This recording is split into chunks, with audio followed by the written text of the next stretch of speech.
கொள்ளையடித்த கும்பல். ஸ்கெட்ச் போட்டு பிடித்த போலீசார்.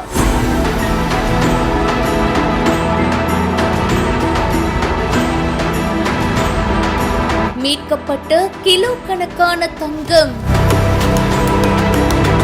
பரபரப்பான பின்னணி என்னன்னு வாங்க பாப்போம். திருச்சி சமயபுரம் பக்கத்துல சென்னையை சேர்ந்த நகைக்கடை ஊழியர்கள் போன காரை மறித்து மிளகாய் பொடி தூவி 10 கோடி ரூபாய் மதிப்புள்ள 10 கிலோ தங்க நகைகள் கொள்ளையடிக்கப்பட்டுச்சு. இத பத்தி விசாரணையும் பண்ணிட்டு இருந்தாங்க. இதுல கார் டிரைவரான பிரதீப் அண்ட் சில பேருடைய கூட்டா சேர்ந்து இந்த நகைகளை கொள்ளையடிச்ச விஷயம் தெரிய வந்துச்சு. சில பேர் மும்பைக்கு தப்பி போயிருக்காங்க.